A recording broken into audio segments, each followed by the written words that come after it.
नमस्कार। कुछ तकनीकी कारण से आवाज़ आप तक शायद आप लोगों तक मेरी आवाज़ नहीं पहुंच पा रही है। मैं पुनः कोशिश कर रहा हूं, आपकी बार बिना हेडफोन के। तो अर्पण कुमार जी प्लीज़ कंफर्म करेंगे कि आवाज़ मेरी आप तक पहुंच रही है। नमस्कार। मैं विवेक मिश्र जन सुलभ पुस्तकालय के इस पेज से जो मन्नू जी के साहित्य पर जो चर्चा चल रही है, मैं उस पर एक इस कड़ी में कुछ जोड़ने का प्रयास कर रहा हूँ। और माफ़ कीजिए, अभी 2 बार तकनीकी कारणों से आपसे संपर्क टूट गया, शायद आवाज़ नहीं आ रही थी। और आई होप कि अब आपको आवाज़ आ रही होगी। एक बार मुझे कंफर्म कर देंगे जी। आप सुन पा रहे हैं मुझे? अर्पण जी, अब आवाज़ आ रही है? जी नमस्कार। आप मुझे सुन पा रहे हैं तो मैं शुरू करता हूँ। जी अब ठीक है, धन्यवाद। तो अब मैं शुरू करता हूँ और माफ़ी चाहता हूँ इस तकनीकी रुकावट के लिए। ऐसा हो जाता है कई बार। और हम लोग चूँकि तकनीक के मामले में वैसे भी थोड़ा सा जी। तो मैं ये बात कर रहा था कि पहले तो मैं जन सुलभ पुस्तकालय के इस प्रयास को बहुत बधाई देता हूँ, उनको साधुवाद कि वो इस तरह का प्रयास हमेशा करते रहते हैं कि हम अपने समय के बड़े और महत्वपूर्ण रचनाकारों के बारे में बात कर सकें, उनके बारे में चर्चा कर सकें, उनके रचनाक्रम को समझ सकें। और इस प्लेटफॉर्म का जैसा उपयोग जो है अर्पण कुमार जी ने इतने समय से किया, इस खासतौर से इस पेंडेमिक के समय में, इस महामारी के समय में, वो अपने आप में बहुत महत्वपूर्ण है।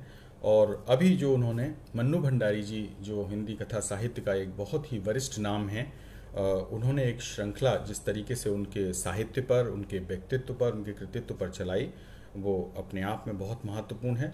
और उसी श्रृंखला में मन्नू जी से जुड़ी कुछ बातें, उनके साहित्य से जुड़ी कुछ बातें, एक पाठक के रूप में भी और एक रचनाकार के रूप में भी मैं कुछ जोड़ना चाहता हूँ। तो पुनः एक बार आप सभी का इस पेज पर स्वागत है। और अब मैं अपनी बात शुरू करता हूँ। मन्नू जी, जैसा कि मैं कह रहा था कि मन्नू जी हिंदी साहित्य में, हिंदी कथा साहित्य में एक ऐसा नाम है जो बहुत कम लोगों को इतनी लोकप्रियता और ऐसा स्वीकार्य साहित्य में मिलता है। उस समय खास तौर से जब वो लिखते हैं, लिखना शुरू करते हैं, तो मन्नू जी जब का रचना कर्म का समय जब हम देखते हैं, तो जब उन्होंने लिखना शुरू किया उसके बाद से ही उन्हें बहुत अच्छा, कहना चाहिए, रिस्पांस मिला। और उनकी लोकप्रियता उसी समय अपने चरम पर थी। और आज वो जिस तरीके से आज हम उनका नाम लेते हैं, जिस सम्मान से, जिस स्थान से, वो बहुत बड़ी बात है।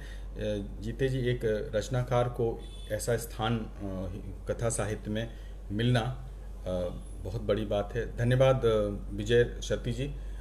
विजय सती जी हमें सुन रही हैं, बेजी जी हमें सुन रही हैं, आप सबका स्वागत।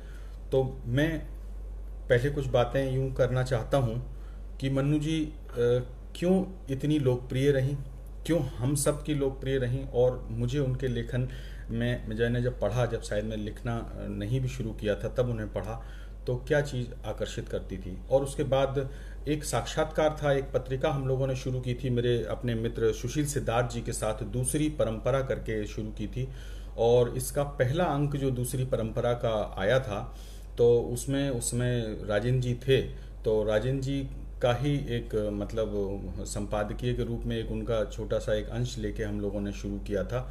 और पहले ही अंक में राजेंद्र जी ने अपनी शुभकामनाएं उसमें हम लोगों को दी थी। और उसके बाद से ही मन में था कि कभी आगे उस पत्रिका को हम जब चलाएंगे तो राजेंद्र जी का एक लंबा साक्षात्कार होगा और मन्नू भंडारी जी का एक लंबा साक्षात्कार होगा। लेकिन कुछ ऐसा हुआ कि 2 या 3 अंक निकले थे, तभी राजेंद्र जी हमारे बीच नहीं रहे। राजेंद्र जी हमें छोड़कर चले गए और राजेंद्र जी से लंबी बातचीत नहीं हो पाई। तो उसी क्रम में मन्नू जी से बात होनी थी और मैंने एक बातचीत की थी। और उसके बाद लेकिन जब वो बातचीत पूरी तैयार हुई, मुकम्मल हुई, उस सिलसिले में हम लोग 2-3 बार मिले। एक बार संजीव जी के साथ, एक बार मैं अकेले, और एक बार सुशील सिद्धार्थ जी के साथ मन्नू जी से मिलना हुआ। तो वो कई हिस्सों में छोटी छोटी बातचीत हुई और मन ये था कि एक बड़ा जब अंक हम निकालेंगे तो दूसरी परंपरा में वो सारी बातचीत हम प्रकाशित करेंगे। लेकिन उसके बाद दूसरी परंपरा साल 1.5 साल के बाद बंद हो गई और वो साक्षात्कार नहीं छप पाया। वो साक्षात्कार, उसके अंश हमारे पास हमेशा सुरक्षित रहे और मन रहा कि कभी एक बड़े लंबे संस्मरण के रूप में मैं लिखूंगा और वो साक्षात्कार उस अब संस्मरण का हिस्सा होगा, क्योंकि साक्षात्कार उस तरह के होते हैं कि भाई अगर उस समय आता तो और ज़्यादा अच्छा होता। तो वो आज मेरे पास था। तो जब अभी अर्पण कुमार जी ने कहा कि मैं मन्नू जी पर कुछ बोलूं, तो सबसे पहले मुझे वही बातचीत याद आई और वो समय याद आया कि कैसे उस समय राजेंद्र जी बीमार थे और कैसे मन्नू जी से कभी बात होती थी। मन्नू जी से मुलाकात भी उसी दौरान 2-1 बार हुई मेरी। तो वो सारी चीज़ें मैं सोच रहा था व्यक्तित्व के बारे में। और एक रचनाकार के रूप में तो हम लोग बहुत पहले से उन्हें पढ़ते आ रहे थे। तो पहले मैं कुछ बातें कैसे हम उनसे जुड़े और उनके रचना कर्म के बारे में करना चाहता हूँ। मैं हमेशा मन्नू भंडारी जी का नाम कथा साहित्य में एक बहुत बड़ा नाम है और ख़ास तौर से उनकी कहानियों का जो प्रभाव है वो एक पूरे कई दशकों तक हिंदी के पाठकों के मन में रहा और आज भी है। लेकिन मैं मानता हूँ कि मैं जिससे प्रभावित हुआ उसमें मतलब एक कहानीकार के रूप में जैसे प्रभावित हुआ, न केवल कि उनकी जैसे कहानी संग्रह जो आया था, एक प्लेट सैलाब, मैं हार गई, 3 निगाहों की एक तस्वीर, त्रिशंकु, और एक और संग्रह बड़ा मुकम्मल था कि आंखों देखा झूठ। और उन तीनों कहानी संग्रहों में जिस तरह से की कहानियाँ थीं, उन कहानियों ने जिस तरह अपना स्थान बनाया, जिस तरह से चर्चा पाई और जैसा प्रभाव पाठकों पर छोड़ा, वो अपने आप में अद्भुत था। और एक और कहानी संग्रह उनका जो था नायक, खलनायक और विदूषक, तो वो मील के पत्थर कहानी संग्रह थे। इसके अलावा उन्होंने उपन्यास भी लिखे कई, जैसे कि आपका बंटी, महाभोज और राजेंद्र जी के साथ लिखा गया उनका 1 इंच मुस्कान जैसे उपन्यास थे। लेकिन जब शुरुआती दौर में मैं पढ़ रहा था, उनको पढ़ता था और उसके बाद उसी समय दूरदर्शन नया नया आया था। हम लोग सब उस उम्र के लोग हैं जब 82, 83, 84 में दूरदर्शन अपनी जगह बना रहा था। तब उसमें जो सीरियल आते थे जिसमें कि पटकथा लेखन में मन्नू जी का नाम हम लोग देखा करते थे, जिसमें रजनी, निर्मला, स्वामी और दर्पण जैसे जो धारावाहिक होते थे, उनकी जो पटकथा लेखन ने मुझे बहुत प्रभावित किया। और तब अब जब जाके आगे जाके मन्नू जी को एक कहानीकार के रूप में, एक उपन्यासकार के रूप में जब पढ़ा, तो लगा कि किस तरीके से समझ में आता है कि वो जैसे पटकथा लेखन में वो सिनेमा की भाषा समझती थी, टेलीविज़न की भाषा समझती थी और उनकी कहानियों में भी उसी तरह से दृश्य विधान बहुत महत्वपूर्ण था। अगर आप उनकी किसी कहानी पर फिल्म या टेलीफिल्म या सीरियल बनाना चाहें, तो आप ये देखेंगे कि कहानी जैसे ही खुलती है उनकी, तो आपके सामने वो दृश्य उपस्थित करती है। अब वो बहुत लंबे नैरेटिव में नहीं जाती हैं, बल्कि वो दृश्यों में जाती हैं। दृश्य और संवाद उसके इतना एक सशक्त पक्ष होते हैं कि आप उसमें डूबते चले जाते हैं। तो मेरा जो मतलब आश्चर्य का जो था मेरे एक पाठक के रूप में कि इतनी बड़ी कहानीकार हैं, वो जब स्क्रिप्ट लिखेंगी तो कैसी होगी। लेकिन जब हमने स्क्रिप्ट के रूप में, एक स्क्रिप्ट राइटर के रूप में, पटकथा लेखक के रूप में उनकी ये सब चीज़ें देखी, तो वाकई आश्चर्य भी होता था। और कितना सहज, कितना सरल उनका कहने का ढंग होता था और वो कितना पाठक को प्रभावित करता था, उसको उस तरीके से उसके अंदर जो भाव पैदा करता था, वो कहीं पे भी इस तरह का भाव नहीं होता था कि वो किसी तरह से इम्प्रेस करने के लिए लिखा जा रहा, बल्कि वो सहज अभिव्यक्ति उसमें एक चलती थी। तो मुझे उनके धारावाहिक के जो पटकथा लेखक था मन्नू जी का, जिस पे बहुत कम बात होती है, जबकि आजकल पटकथा लेखन बहुत चलन में है और पटकथा अब जिस तरह से OTT फॉर्मेट आया है, जिस तरह से सीरियल्स आ रहे हैं और रोज़ ही धारावाहिकों की और सीरीज़ की भाषा पे बात हो रही है, तो मैं समझता हूँ कि आज जिस तरह से धारावाहिकों की और जो OTT फॉर्मेट की सीरीज़ की संवादों की बात हो रही है, वहाँ ये बहुत रिलेवेंट है कि एक बड़े साहित्यकार ने, मन्नू भंडारी जी जैसे बड़े साहित्यकार ने रजनी, निर्मला, स्वामी और दर्पण जैसी बड़े धारावाहिकों की पटकथा लिखी, उनके संवाद भी लिखे, उससे जुड़ी रही वो। और आप देखेंगे कि कितने सहज, कितने सरल, कितने पारिवारिक, और उसके अंदर कितनी लेयर्स होती थी, कितनी लेयर्स होती थी, कितने स्तरों पे वो धारावाहिक एक साथ घटता था। उसमें जो इंटरकट्स वैल्यू होती थी कि एक मुख्य कथा चल रही है और इंटरकट्स में किस तरीके से होती थी, एक दृश्य जैसे खुलता था उसके अंदर। आप अगर स्वामी आपको याद हो, या निर्मला की पटकथा लिखना, मैं समझता हूँ जो हम सब लोग साहित्य से जुड़े लोग हैं तो इस बात को समझेंगे कि निर्मला की पटकथा लिखना आसान काम नहीं होता। उसके अंदर इतनी लेयर्स हैं कि एक ही दृश्य में, कि मतलब आप जिस तरह से घर की कल्पना कीजिए कि घर के अंदर 3 कमरों में एक साथ कहानी चल रही है। जी चंद्रकला जी हमें सुन रही हैं, स्वागत है चंद्रकला जी।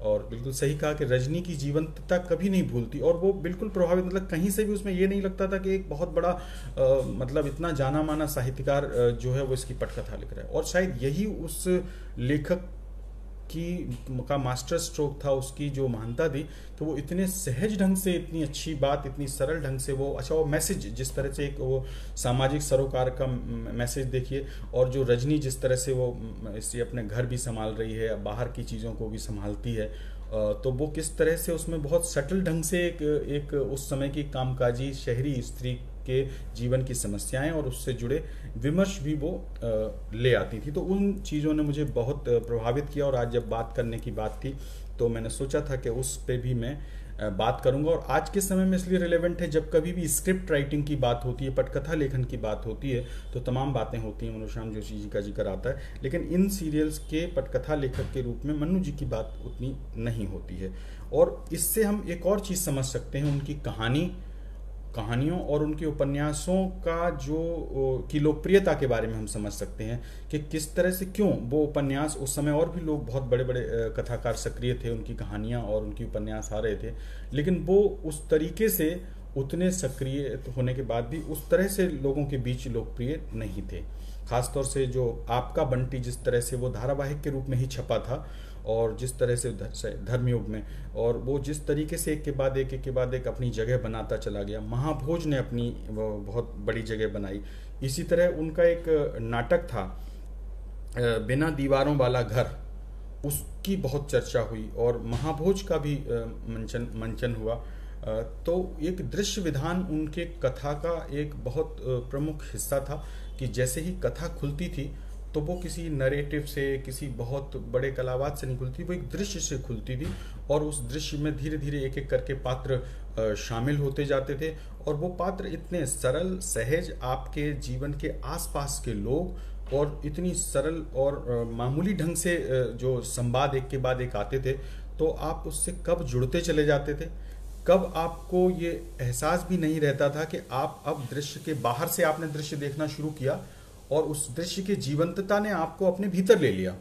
तो ये बात उनके आपको आपका बंटी में भी दिखाई देती है, आपको महाभोज में भी दिखाई देती है, और 1 इंच मुस्कान में भी ये बात दिखाई देती है, कि वो दृश्य, आपको कथा खुली, दृश्य खुला, आप उस दृश्य को देखा, आप उस दृश्य से जुड़े, और आपको पता भी नहीं चला कि अब आप दृश्य के भीतर चले गए, अब आप उन पात्रों के बीच में खड़े हैं। आप रजनीगंधा में भी ये बात देख सकते हैं, जो बाद में जिस पर फिल्म बनी, और आंखों देखा झूठ में ये बात बहुत स्पष्ट दिखाई देती है।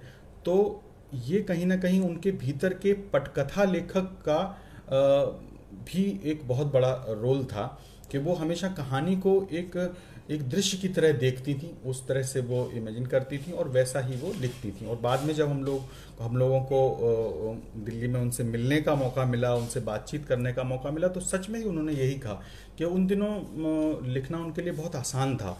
घर, परिवार, नौकरी के बीच में भी वो कैसे लिख लिया करती थी, और कितने सहज करती थी। और वो कई बार हंसते हुए कंपेयर भी करती थी कि मैं राजेंद्र की तरह कहानीकार नहीं थी, कि मतलब 25 कप कॉफ़ी पी के और शाम को कहें कि कहानी नहीं बनी, अब कल होगी।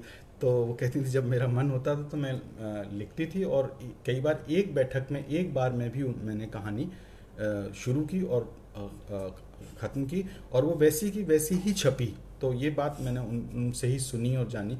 तो तो वो शायद तभी होता है जब आप अपने भीतर के रचनाकार से इतने सहज होते हैं।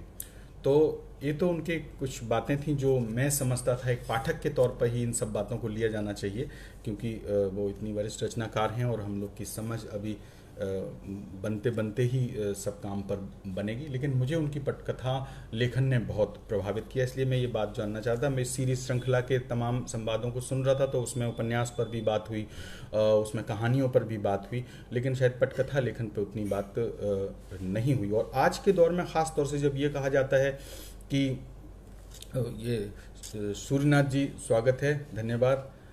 देवांशु पाल जी सुन रहे हैं, धन्यवाद। तो ये जब कहा जाता है कि नहीं, ये जो जिस तरह के संवाद आजकल आ रहे हैं उनमें जिस तरह की भाषा आ रही है, जिस तरह की अश्लीलता उसमें आ रही है, और ये कहा जाता है कि नहीं हमें संवाद लेखन जो है वो क्या कहना चाहिए कि यथार्थ के बहुत करीब होते हैं, जैसा समाज है वैसा दिखाने की ज़रूरत है। तो मुझे लगता है कि कोई भी इस बात से नहीं गुरेज करेगा इसको कहने में कि निर्मला अगर आपने टीवी पे देखा हो, और जिसने निर्मला पढ़ा भी है, या दर्पण जिसने देखा हो, वो कहानियाँ समाज के यथार्थ को जितनी गहराई से उजागर करती थी, जितनी गहराई से हमारे आपके सामने रखती थी, मैं समझता हूँ कि वो पटकथा लेखन का अपने आप में एक इंस्टीट्यूट कहा जा सकता है। वहाँ से उनको सामने रख के उन पे संवाद करके पटकथा लेखन को सीखा जा सकता है। तो एक बात ये। अब मैं कुछ उस मुलाकात के और उस संस्मरण के, या कहूँ कि उस साक्षात्कार के जो कभी प्रकाशित नहीं हो पाया, क्योंकि राजेंद्र जी की बीच में ऐसा मतलब बीमार बहुत रहे और उसके बाद वो हमारे बीच नहीं रहे। उसी बीच में इस लंबे संवाद की योजना बनी थी। सुशील सिद्धार्थ जी उस समय जीवित थे, संजीव जी भी हमारे साथ उसमें गए थे, और फिर वो चूँकि दूसरी परंपरा पत्रिका ही बंद हो गई तो हम लोग वो साक्षात्कार प्रकाशित नहीं हो पाया। वो आज भी वो साक्षात्कार और उससे जुड़ी कुछ बातें मेरे पास हैं, और आज जब ये मौका है तो सुमन जी का स्वागत है। तो मैं चाहता हूँ आप सबकी अनुमति से, मधु जी का स्वागत है, तो मैं चाहता हूँ कि आप सबकी अनुमति से उस संस्मरण के कुछ अंश में पढ़ूँ। तो उसमें कुछ बातें संजीव जी की भी आएंगी, कुछ बातें सुशील सिद्धार्थ जी की भी आएंगी, कुछ बातें सुधा अरोड़ा जी की भी आएंगी, और रचना यादव जी की भी आएंगी, और कुछ बातें मन्नू जी की भी आएंगी। और आप लोग जितनी समय तक इसमें रुचि रखेंगे मैं उसका अंश सुनाता हूँ, फिर आगे और बातें करेंगे। आप लोग भी अपने उनसे जुड़ी कुछ बातें अगर शेयर करना चाहें तो कमेंट बॉक्स में कर सकते हैं, हम लोग उस पर बात करेंगे। तो उस मुलाकात की बात मैं करता हूँ, वहाँ से अपनी बात शुरू करता हूँ कि जब ये तय हुआ कि दूसरी परंपरा के लिए हमें राजेंद्र जी का भी करना था और साक्षात्कार, और मन्नू जी का भी करना था सुशील सिद्धार्थ के संपादन में जो आ रही थी। तो मन्नू जी से बात तय हुई, और अब ये था कि कौन बात करे, तो हम लोगों ने उसके लिए संजीव जी को, हमारे जो वरिष्ठ कथाकार संजीव जी हैं, उनको पकड़ा और उनसे कहा कि आप साथ चलिए। तो नहीं, मैं नहीं, मैंने कहा नहीं, हम लोग ही बात करेंगे और प्रश्न लेंगे, लेकिन आप रहिएगा तो अच्छा रहेगा। और उसको फिर जिस रूप में मैंने लिखा वो आपके सामने मैं पढ़ना चाहता हूँ। तो वो कुछ इस तरह है कि इस मुलाकात से पहले साहित्यिक सभा गोष्ठियों से इतर व्यक्तिगत रूप से मेरी मन्नू जी से 2-3 बार ही मुलाकात हुई थी, और वो भी बहुत संक्षिप्त और औपचारिक सी। एक बार तो जब सुधा अरोड़ा जी दिल्ली आई थी और उनसे मिलने में मन्नू जी के हौज खास वाले फ्लैट पर गया था, और दूसरी बार तब जब राजेंद्र जी की तबीयत खराब चल रही थी और मन्नू जी निर्मला जी के साथ उन्हें देखने आई थी। इसके अलावा राजेंद्र जी की तबीयत के बारे में फ़ोन पर 1-2 बार उनसे मेरी बात हुई थी। उनके साहित्य से एक पाठक की तरह मेरा पुराना परिचय था, और हर एक पाठक की तरह मेरे मन में भी उनकी एक छवि थी। पर जब इस बार मैं उनसे मिला तो किस तरह से आप एक पढ़ के क्या सोचते हैं, और किस तरीके से फिर आप जब मिलते हैं तो आप क्या पाते हैं उसके व्यक्तित्व के बारे में। उनके साहित्य से एक पाठक की तरह मेरा पुराना परिचय था, और हर एक पाठक की तरह मेरे मन में भी उनकी एक छवि थी। पर जब मैं उनसे मिला तो मैंने पाया कि उनका स्वर, उनका व्यक्तित्व मेरे भीतर बनी छवि से मेल नहीं खाता। मुझे लगता था इतनी बड़ी राइटर हैं, कैसे पेश आएंगी, कैसे वो जवाब देंगी भी कि नहीं देंगी। तो वे मुझे, लेकिन जब हम लोग मिले तो वे मुझे बहुत घरेलू, बहुत आत्मीय और दुनिया जहान की चिंताओं से घिरी रहने वाली एक आम सर्वसाधारण बुजुर्ग महिला सी लगी, बिल्कुल अपने घर के जैसी। जरा भी नहीं लगा कि मैं आपका बंटी या महाभोज की लेखिका के सामने बैठा हूं। उनके पास बीते दिनों की स्मृतियां तो थीं, पर किसी भी वैचारिकी, किसी भी ज्ञान का अभिमान, उसका दंभ या उससे उपजा कोई आडंबर जैसे होता था। हम लोग जो और लेखकों से मिलने जाते थे और तमाम समकालीन वरिष्ठ लेखकों के हम लोगों ने साक्षात्कार भी किए थे, तो वैसा कोई आडंबर उनके चारों तरफ नहीं था। वे आज भी अपनी सहजता, सरलता और मौलिकता को समेटे अपने लेखन से खुद को बिल्कुल बिलगाए सारी आपाधापी से दूर बैठी इस दुनिया को बिल्कुल आश्चर्य से देखती हुई लगती थी। मतलब उस समय की जो समकाल था, जब हमने बात की थी, ये 2014-15 की बातचीत है, तो ऐसे लगा जैसे कि वो इस समकाल को बहुत दूर से देख रही हैं। मतलब इतनी बड़ी साहित्यकार हैं, अक्सर उनकी चर्चा भी होती थी और उनकी कहानियों की कई विशेषांक भी उन पर आ रहे थे, लेकिन उस सब से बहुत बिलग और बहुत दूर से वो वर्तमान संदर्भ को देखती हुई मुझे प्रतीत हुई। राजेंद्र जी के चले जाने के 1-2 हफ्ते पहले की ही बात है। मैं उन्हें देखने उनके घर गया था, राजेंद्र जी को देखने। उसी समय मन्नू जी का फोन आया। वह पिछली रात अचानक राजेंद्र जी को उठी लंबी खांसी, जो लगभग आधे घंटे तक नहीं रुकी थी, को लेकर बहुत चिंतित थी। राजेंद्र जी के पास फोन आता था तो राजेंद्र जी की एक खास, जो लोग राजेंद्र जी से मिलते रहे वो जानते हैं कि अगर राजेंद्र जी के पास फोन आया है और कोई फ़ोन पर उनको कुछ समझा रहा है कि आप, या कुछ मतलब उनको सलाह दे रहा है कि आप ऐसा मत करिए तबीयत बिगड़ जाएगी, तो तुरंत वो फ़ोन किसी और को पकड़ा देते थे कि ठीक है इनको बता दो, मैं समझ लूँगा। और वही चीज़ राजेंद्र जी ने उस दिन की। मैं राजेंद्र जी को देखने गया हुआ था और उसी समय मन्नू जी का फ़ोन आया और मन्नू जी बहुत चिंतित थी कि कल वो बता रहा था किशन के बड़ी लंबी खांसी आई और आधे घंटे तक खांसी नहीं रुकी, क्या करें। और तो राजेंद्र जी ने 1 मिनट भी बात की होगी, मुश्किल से 1.5 मिनट, और फिर कहा कि ठीक है विवेक आए हैं, आप इनको बता दो, मैं ले लूँगा जो कह रहे हैं आप। तो राजेंद्र जी ने फ़ोन मुझे पकड़ा दिया। उस दिन उन्होंने मुझसे बहुत लंबी बात की, जिसमें राजेंद्र जी के अपने स्वास्थ्य के प्रति बरती जा रही लापरवाहियों की शिकायत थी। और उन्होंने बहुत कड़े लहजे में कहा कि देखिए इस तरह से तो ये ठीक नहीं होंगे, आप अभी इनके सामने और इनको बता दीजिए। तो मैंने कहा कि बिल्कुल आपकी बात सुन रहे हैं, वो मैंने स्पीकर पे कर रखा है। तो उस समय बड़ी लंबी बात हुई और उन्होंने बहुत चिंता जताई उनके स्वास्थ्य के बारे में, और फिर कुछ बातें और हुई। तो राजेंद्र जी के लेकिन उसके बाद फिर राजेंद्र जी की तबीयत और बिगड़ी और राजेंद्र जी हमारे बीच नहीं रहे। तो राजेंद्र जी के चले जाने के बाद मैंने कई बार सोचा कि उन्हें फ़ोन करूं, पर पता नहीं वो क्या था जिसने रोक लिया। पर राजेंद्र जी के जाने के लगभग 1-1.5 महीने के बाद उनसे बात भी हुई और मुलाकात भी, और उसका सबब बने हमारे संजीव जी। उनको संजीव जी को मन्नू जी से मिलना था। उन्होंने कहा कि मन्नू जी से मिलने चलना है, पिछले दिनों कुछ अस्वस्थ थी, चलेंगे?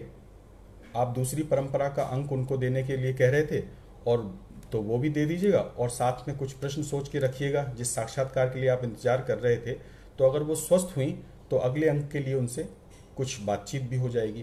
क्योंकि हम सब दोनों या तीनों लोगों की योजना थी कि उनका साक्षात्कार हो, तो मैं तुरंत तैयार हो गया। मैंने कहा हाँ अवश्य चलेंगे, और देखना तो है, अगर स्वस्थ होंगी तो बातचीत भी कर लेंगे। क्योंकि पहले उन्होंने इसके लिए अपनी कंसेंट दी ही थी कि हाँ कभी आइएगा तो मन होगा तो ज़रूर बात करेंगे।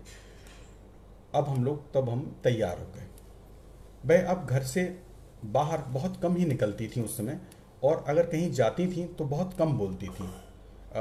उस बात को लेके मुझे वो ध्यान आता है कि हिंदी भवन में जिस दिन राजेंद्र जी की शोक सभा थी, सबकी नज़रें उन पर थीं, और उस शोक सभा में संजीव जी और सारे ही लोग, निर्मला जी और जितने भी लोग वरिष्ठ लोग थे दिल्ली में, सारे लोग उपस्थित थे। तो हिंदी भवन में राजेंद्र जी की उस शोक सभा में सबकी नज़रें ये थी, उन्हीं पर थी। सब जानना चाहते थे कि मन्नू जी क्या सोच रही हैं, वे क्या कहेंगी, क्या बोल पाएंगी, क्या बोल सकेंगी। लेकिन वो कुछ नहीं बोली, शायद बोल ही नहीं सकी। उनकी उस चुप्पी के पीछे झांकने का बहुत मन था। और जब उस दिन संजीव जी ने कहा कि चलिए हम मिलने चलते हैं, तो मुझे लगा कि शायद ये एक ऐसा अवसर है कि उनसे बात की जाए। क्योंकि उसके बाद, राजेंद्र जी के जाने के बाद महीना डेढ़ बीत गया था और उनसे किसी तरह की बात नहीं हुई थी, और उनका कोई उस तरह से वो भी नहीं ले पाए थे बातचीत में। तो उस दिन तय हुआ, हम लोग लगभग शाम 5 बजे का वक्त तय हुआ और हम लोग उनके घर पहुँचे। हमें हौज खास वाले फ्लैट पर पहुँचना था, ठंड का मौसम था। जल्दी ही अंधेरा घिरना शुरू हो गया। मैं और संजीव जी समय से पहुंचे। वह हमारा इंतजार ही कर रही थी। उनके घुटने में उस दिन बहुत दर्द था और उठने बैठने में खासी दिक्कत हो रही थी। वे थोड़ा ऊंचा सुन रही थी। हम लोगों ने याद दिलाया कि वो सुनने वाली मशीन का, तो उन्होंने कान में उस दिन सुनने वाली मशीन नहीं लगा रखी थी। उनका कहना था कि उससे कान में सीटियां बजती हैं। पहले कुछ औपचारिक सी बातचीत हुई, चाय आ गई। मैंने दूसरी परंपरा का वह अंक जिसमें राजेंद्र जी पर बलवंत कौर का एक लेख छपा था वो उन्हें दिया। वह कुछ देर तक अंक पलटती रहीं। संजीव जी ने कहा कि विवेक आए हैं, कुछ पूछेंगे आपसे इसी पत्रिका के लिए। उन्होंने कहा पूछिए, लेकिन अब क्या कहना है, कहने सुनने को क्या है। और कहने लगी कि आमतौर पर मैं साक्षात्कार देने से बचती हूँ। मैं जल्दी किसी चीज़ पर अपनी राय नहीं बना पाती। वैसे भी मेरा विचार पक्ष प्रबल नहीं रहा, बस स्मृतियाँ हैं मेरे पास। लेकिन फिर भी बातचीत शुरू हुई, जिसे हम साक्षात्कार कह सकते हैं, लेकिन प्रश्न नहीं पूछे गए। उनकी गहरी निश्वास और चश्मे के से सामने की बंद खिड़की की ओर देखती हुई आंखों ने हमें स्मृतियों की पुरानी गलियों में पहुंचा दिया। जो प्रश्न पूछने का मन बनाया था वे समय और परिस्थिति से पैदा हुई दरअसल कुछ जिज्ञासाएं वर थीं, सो वे बहुत पीछे छूटती चली गईं। बातें अपने आप हवा में तिरने लगीं। उनमें से कुछ को पकड़ के तरतीब देने की कोशिश करते हुए हम उनके पीछे हो लिए। हम सुन रहे थे। जिन रास्तों पे वे हमें ले चल रहे थे वो रास्ता सिर्फ उन्हें ही मालूम था। वे बीच बीच में यह जानने के लिए कि हम उनके साथ आ रहे हैं या नहीं हमें हमारे नाम से पुकारती। कई बार वे हमारा नाम भूल जाती, बस इतना ही कहती, समझ रहे ना, और हम लोग हाँ में सिर हिला देते। उसके बाद उन्होंने कुछ बातें कहीं और हम लोगों ने उन्हें दर्ज किया। अब यूँ तो ठीक से याद नहीं, एकदम से उनको बहुत पुरानी उस दिन स्मृति में थी बात, तो वहाँ से उन्होंने शुरू किया जब वो कलकत्ता में थी। तो कई बार कहते हैं ना कि हम जितनी उम्र होती है हम बहुत पीछे लौटते हैं, तो उस दिन हमें एहसास हुआ कि उन्होंने राजेंद्र जी की जब हमने उन्हें अंक दिखाया तो बजाय आज या आजकल या समकाल की बात करके उन्होंने कलकत्ता के समय से बात शुरू की। और उन्होंने कहा कि अब यूँ तो कुछ ठीक से याद नहीं रहता, ख़ास तौर से नाम भूल जाती हूँ, कहीं आने जाने का भी मन नहीं करता, ठीक से कुछ सुनाई नहीं देता, जो यहाँ पे आके कुछ सुना जाता है सुन लेती हूँ। अभी तो कुछ दिनों से कोई आया भी नहीं, टिंकू ही आती है। टिंकू मतलब रचना यादव के लिए कह रही थी, रचना के लिए कह रही थी कि टिंकू ही आती है, वही यहाँ से वहाँ दौड़ती रहती है, सब संभाल रही है। गुड़गांव में अपना घर, यहाँ मेरी तबीयत, और दरियागंज में दफ्तर यानी कि हंस। लगता नहीं था कि कर पाएगी, कर रही है पर किसी तरह। तो एक माँ की चिंता और एक सारी चीज़ उन्होंने बोली। बोलते बोलते वे धीरे से वर्तमान से अतीत में उतर गई। फिर बोली, उन दिनों कलकत्ते में थे हम लोग। मेरी बहन ने इनसे यानी कि राजेंद्र जी से पूछा कि क्या है तुम लोगों का। तब राजेंद्र जी बोले, मैं एक आर्थिक आधार तैयार करना चाहता हूँ। वैसे भी कलकत्ते तो रहेंगे नहीं हम लोग, दिल्ली ही रहना है, तो जैसे ही एक आधार हो जाएगा फिर मैं इसे बुला लूँगा। फिर जो छोटा मोटा करना हो रस्म वगैरह वो आप कर देना। अचानक उनकी स्मृति में वो दिन कैसे निकल के आया, शायद हम लोग पूछते तो कभी ना पूछ पाते कि कैसे उनकी बड़ी बहन ने राजेंद्र जी से पूछा कि तुम लोग का क्या योजना है आगे की, और राजेंद्र जी ने कैसे बताया उस चीज़ को, तो वो बात उनकी निकल के आई। उसके बाद ये चले गए, मतलब राजेंद्र जी दिल्ली चले आए। उसी समय 20 दिन में मैंने एक उपन्यास लिख डाला। बाद में इनके साथ मेरा 1 इंच मुस्कान जो आया वो मूलतः पहला ड्राफ्ट मैंने वहीं किया था। उसी को जब दोबारा पढ़ा तो मैंने निशान लगा दिए कि यहाँ पे ये कमज़ोर है, इसे दोबारा लिखूंगी। जब ये आए तो हैरान हुए। उन्होंने पूछा तुम्हें क्या हो गया। उसे पूरा करने में 20-25 दिन लगे होंगे, जबकि मैं पढ़ाने भी जाती थी, घूमने भी जाती थी, अपने बहन और बहनोई के साथ घूमने फिरने भी जाती थी, और उसके बाद भी मैंने 20-25 दिन में उसे पूरा किया। पर उस समय लिखना इतना आसान था, सब कुछ चलता रहता था। उसी की बीच रात में बैठ के लिख लिया करते थे। ये कहते थे मुझे तो एक कहानी लिखनी हो तो इतने दिन लगते हैं, 20 कप कॉफ़ी पी डालता हूँ, कितने लेख पढ़ता हूँ। पढ़ के कहा थीम बहुत अच्छी है, मतलब राजेंद्र जी ने पढ़ के उस उपन्यास पहली बात कहा कि थीम बहुत अच्छी है, पर इसको रीराइट करने की ज़रूरत है, नायक के कैरेक्टर को खास तौर से। क्यों? क्योंकि वो लेखक ना हो, वो राजेंद्र जी चाहते थे कि उसका नायक जो हो वो लेखक ना हो, इसे फिर से करना पड़ेगा। तब मन्नू जी ने कहा, मैंने तो खुद इसमें निशान लगा रखे हैं। दरअसल उसे नाटक के कैरेक्टर को अपने साथ वो आइडेंटिफाई कर रहे थे। इसके बाद फिर ये शादी वादी हुई और फिर वो एक लंबे पॉज के साथ रुकी। तो कई बार ये होता है कि आप जो पूछने जाते हैं और बातचीत जिस मोड़ पे चली जाती है वो आपको भी नहीं पता होता, और शायद यही कारण रहा कि ये साक्षात्कार ना हो के एक संस्मरण में तब्दील हुआ, क्योंकि मैं जिस तैयारी से गया था और जो प्रश्न मेरे जहन में थे वो मैंने नहीं पूछे, तो इसे मैं अपना साक्षात्कार अपना लिया हुआ नहीं कह सकता। और वो फिर जैसे लंबे समय अंतराल को बिना कुछ कहे उन्होंने पार किया। हम किसी आहट को सुनने की कोशिश में चुपचाप बैठे रहे। फिर जैसे उन्होंने अपने भीतर से बाहर निकलने की कोशिश की। वे लौटी, पर आवाज़ थोड़ी थकी हुई थी। उसी के बाद इनके ये सब प्रसंग सामने आए, और फिर इतना इस के बीच में जो भी उनके और राजन जी के बीच में जो भी बातें उस समय रही होंगी, कि इतना हो गया कि वो उपन्यास जो था वो पढ़ा रह गया। यानी उसके बीच में वो एक अंतराल लेके आगे बढ़ गई। हमें लगा बात किसी बंद गली में जैसे डूब गई है, पर उनकी आवाज़ में फिर एक भराव आ गया। उसकी रिक्तता जाती रही। उन्हें बात का दूसरा सिरा मिल गया। लगा कि स्त्रियों में निराशा से जीवन में फिर लौट आने की अद्भुत शक्ति होती है। मन्नू जी में भी एक शक्ति थी। हमेशा वो जब सक्रिय रचनाकार में रहीं तो वो हर रचना के बाद एक नई ऊर्जा के साथ एक और उससे बड़ी मतलब रचना दे पाई हमें, और हम लोग के बीच आज भी उनकी रचनाएं इतनी रिलेवेंट हैं। शायद उसका मैं मानता हूँ कि यही एक कारण है। फिर उन्होंने बोलना शुरू किया कि फिर बाद में जब कुंथा जी और जैन साहब आए, उन्होंने कहा कि एक प्रयोगवादी उपन्यास हमें दीजिए। मैंने तो मना कर दिया, क्योंकि उस समय मैंने कंसीव किया था। पर ये उछल कर, यानी राजेंद्र ने कहा कि हाँ हो जाएगा। उन्होंने ये राजी हो गए और उन्होंने कहा कि हम कर लेंगे। मेरे मना करने पर मैंने कहा, मना कर रही हो?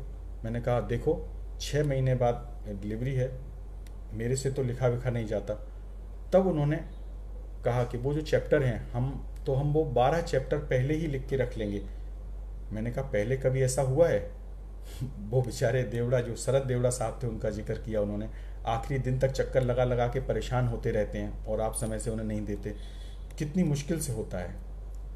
कहा ऐसा करते हैं, एक थीम सोच लेते हैं। कहा एक थीम मैं बताऊं? फिर बोले अरे ये तुमसे नहीं निभेगी।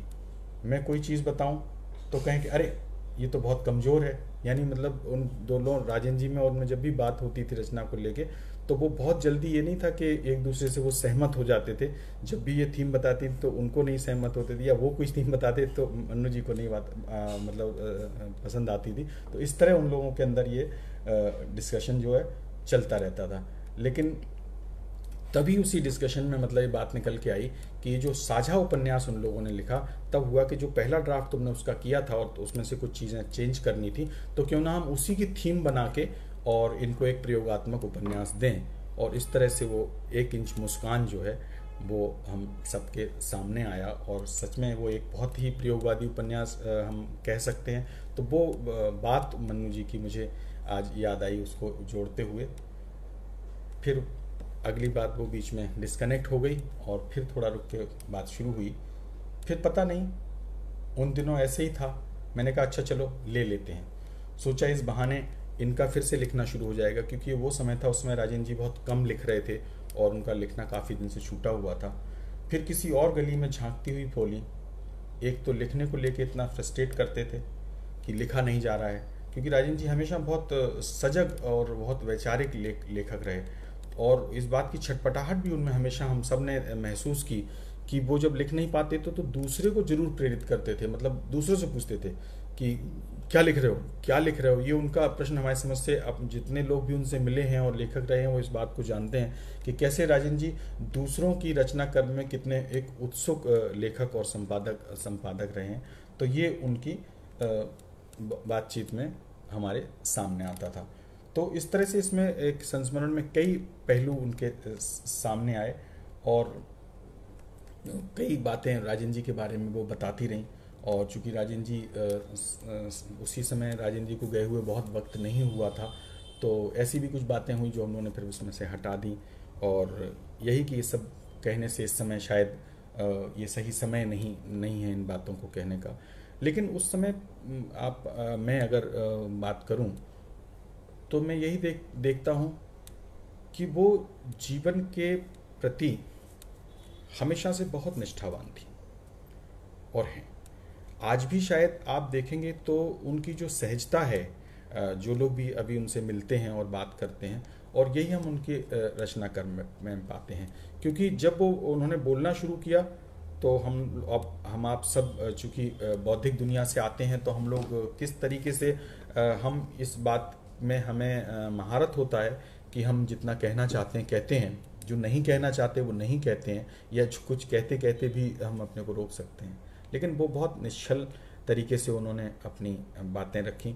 और उस दिन बात करते करते संजीव जी से और उनके बीच जब बात हुई तो शायद यही एक बात समझ में आई। जी चंद्रकला जी, वही उसी का उन्होंने जिक्र किया कि राजेंद्र जी की जो रचना प्रक्रिया थी वो बिल्कुल मन्नू जी से बिल्कुल अलग थी। और वो मन्नू जी का लेखन और उनकी रचना प्रक्रिया राजेंद्र जी को सरप्राइज करती थी कि अरे इतना। और वाकई उसमें कहीं मतलब उनकी जो समय कम लगता था और एक क्वांटिटी लेखन की जो वो थी वो कहीं गुणवत्ता में आड़े नहीं आती थी। और ये बात उन्हें हमेशा राजेंद्र जी को चौंकाती थी।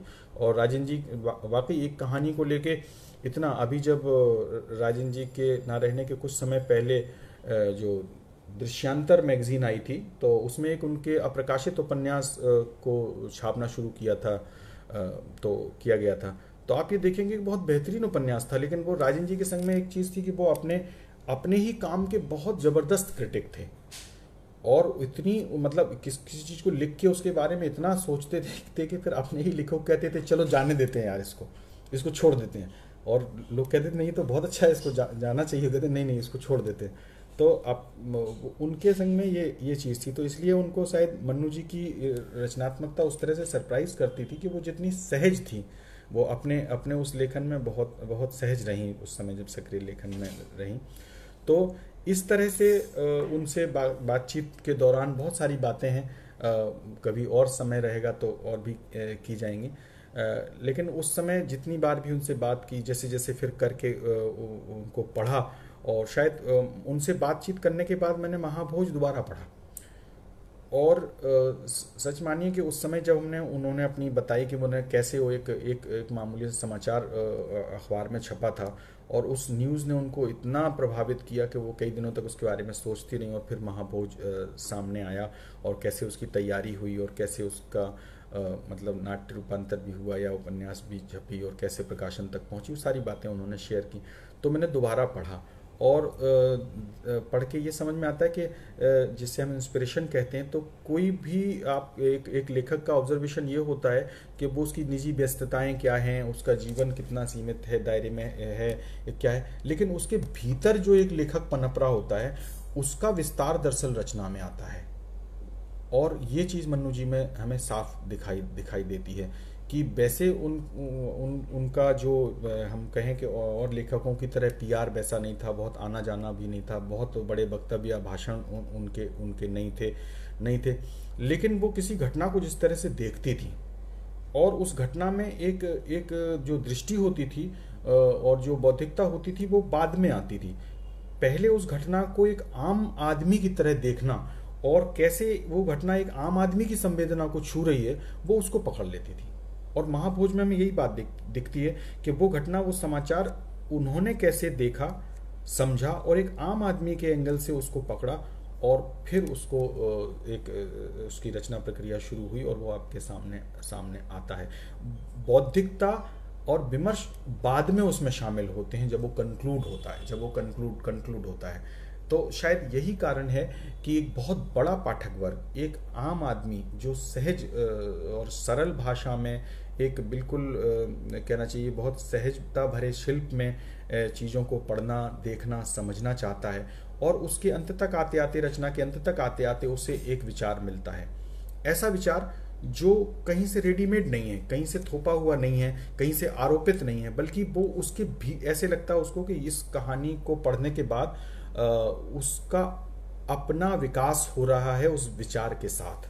तो ये चीज़ हम मन्नू जी की रचनाओं में देखते हैं। इसलिए मन्नू जी की रचनाओं में स्त्री मन और स्त्री मन का द्वंद्व, उसके कॉन्फ्लिक्ट्स आते हैं, क्योंकि वो सहज जीवन में भी जब आप उनसे बात करते हैं, मिलते हैं, उनके साक्षात्कार भी आप पढ़ेंगे, बहुत अच्छे अच्छे साक्षात्कार हैं। ओमा शर्मा जी ने बात की है, दिनेश कुमार जी ने बात की है, बहुत सारे लोगों ने।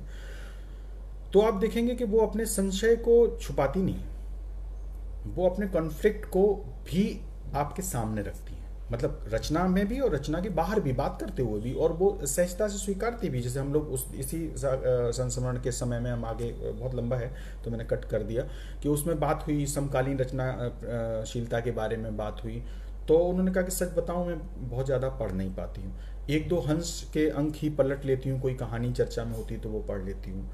और पिछले कुछ दिनों से, उस समय जब राजन जी नहीं रहे, तो साल एक डेढ़ साल से जो रचनाएं थी छप रही थी, उससे वो बहुत खुश नहीं थी। और हमने पूछा किसको पढ़ रही हैं, तो अचानक उन्होंने एक कहानी का जिक्र किया, मुझे अब नाम याद नहीं आ रहा, कि मैंने ये कहानी पढ़ी है। तो मुझे उस समय ध्यान था, तो वो मुझे अब याद है कि वो पंकज सुबीर की कहानी थी। तो बोली कि पंकज की ये कहानी पढ़ी, कुछ इसमें ऐसा ऐसा उन्होंने उसका ब्यौरा दिया कहानी का। तो मैंने कहा कि ये कहानी शायद नया ज्ञानोदय में छपी थी, तो ये पंकज सुबीर की कहानी। हाँ, तो बोली हाँ पंकज सुबीर कहानी अच्छा लिखते हैं। मैंने कहा हाँ अच्छा लिखते हैं। तो उनको उनका जो अप्रोच था समकाल की तरफ भी, वो भी बिल्कुल एक आम पाठक की तरह था। और ऐसे लेखक जो अपने संशय को अपनी रचना में भी और अपने जीवन में भी कहने से झिझकते नहीं, उसको शेयर करते हैं। और अपना जो, नहीं तो ज़्यादातर आप लेखकों से मिलेंगे तो उनका जो बौद्धिकता का विस्तार है, उसका जो थ्रो होता है सामने वाले के ऊपर, वो बहुत हैवी होता है। लेकिन उनके अंदर ऐसा नहीं था, वो अपने संशय अपना तो पूछती नहीं कि आप बताओ कौन कौन लिख रहा, क्या है, कैसी है, तो वो अभी भी उस तरह से पूछ लेती कि क्या क्या चल रहा है। बल्कि उन्होंने ये भी जिक्र किया कि पिछले दिनों में कुछ ज़्यादा नहीं पढ़ पाई, तो रविंद्र कालिया जी ने मुझे कुछ किताबें भेजी थी, तो उसमें मैंने पढ़ी। और उस समय एक किताब का जिक्र उन्होंने की, एक लेखक का जिक्र किया, हमारे अपने मनोज कुमार पांडे जी का। तो उन्होंने कहा उनकी कहानियाँ मैं पढ़ रही हूँ, वो भेजा, उसमें से एक दो कहानी ही पढ़ पाई हूँ, ज़्यादा पढ़ नहीं पाती हूँ आँखों की वजह से। तो इस तरीके से वो कहती थी कि हाँ मैं ज़्यादा नहीं पढ़ पा रही हूँ, या मैं वो पढ़ी तो मुझे तो नहीं समझ आई कि उसमें वो क्या कहना चाह रहा है। तो इस तरह से बहुत कम लेखक होते हैं जो बहुत ईमानदारी से अपनी सीमाओं को स्वीकारते भी हैं, और बहुत ईमानदारी से अपने भीतर के द्वंद्व को, कॉन्फ्लिक्ट को बाहर आने देते हैं, अपनी अनिश्चयता को छुपाते नहीं हैं। और इसीलिए वो कहती थी कि मैं साक्षात्कार देने से और भाषण देने से सबसे ज़्यादा बचती हूँ। लिख सकती हूँ, लेकिन लेकिन ये मेरे से नहीं होता है। तो ये उनके व्यक्तित्व के कुछ ऐसे पहलू हैं जो हम सबको आज भी प्रभावित करते हैं। और मन्नू जी को मतलब हम लोग आज उनके रचनाकर्म को, उनके कृतित्व पे बात कर रहे हैं, तो लग रहा है कि वो मेरे सामने हैं। और ये जनसुलभ पुस्तकालय जो ये आयोजन इस तरह से किया है, तो ये अच्छी बात है कि हमारे समय के वरिष्ठ और महत्वपूर्ण रचनाकारों के ऊपर इस तरह की बातचीत होनी चाहिए, होती रहनी चाहिए। और इस तरीके से एक दस्तावेजीकरण भी होता है। इस तरह से नई पीढ़ी को, जो आने वाली पीढ़ी है, उसको भी पता चलता है। और दूसरी चीज़ जो ये घटाटोप है, और एक और बात मैं चलते चलते कहना चाहूँगा कि मन्नू भंडारी जी अपने सक्रिय रचनाकर्म के माध्यम से एक बहुत लंबे दशक तक, मैं कहूँ, अगर अतिशयोक्ति नहीं होगी, मैं कहूँ अगर कि 4 या 5 दशकों तक बहुत लोकप्रिय रचनाकार रही हिंदी कथा साहित्य में, तो कुछ अतिशयोक्ति नहीं होगी। और इस लोकप्रियता को मैं आज की जो सो कॉल्ड, जो तथाकथित लोकप्रियता है, उसके रूप में जोड़ के देखना चाहता हूँ कि आज जो सो कॉल्ड लोकप्रियता है, और लाइक, कमेंट और शेयर और सेल से जो जोड़ी जा रही है, तो लोगों को आश्चर्य होगा अगर वो थोड़ा सा पलट के आपका बंटी और महाभोज या 1 इंच मुस्कान के संस्करणों का पता कर लेंगे, तो निश्चय ही उन्हें समझ में आएगा कि लोकप्रियता क्या कहते हैं, और उसके बाद सहज बने रहना क्या होता है। और उसके बाद अपने ही सफलता से, अपनी ही रचना की सफलता से, अपने ही उपन्यास या किताब की सफलता से विलग होके अपना जीवन उतना ही सहज बनाए रखने का की महत्ता क्या होती है और उससे उपजी महानता क्या होती है। वो ऐसी महानता नहीं है बुलबुले की तरह जो आज हो और कल ना हो। जितना व्यक्ति जो भी पाठक उनको पढ़ता है, वो जब भी पढ़ेगा किसी भी उम्र का, किसी भी वर्ग का, किसी भी समय का, वो उससे प्रभावित हुए बिना नहीं रह पाएगा। तो ये मैं कहना चाहता हूँ और हम सब उनके अच्छे स्वास्थ्य और उसकी कामना करते हैं। और आप सब ने बहुत लंबे समय तक सुना, इसके लिए आप सबका बहुत बहुत धन्यवाद, आभार एक बार पुनः अर्पण जी का। और आप सबका आभार जो भी मित्र हमें सुन रहे हैं, जिन लोग को मैं देख पा रहा हूँ, चंद्रकला जी जुड़ी रही, हम सुनती रहीं, सब आप सब मित्रों का आभार, धन्यवाद, नमस्कार।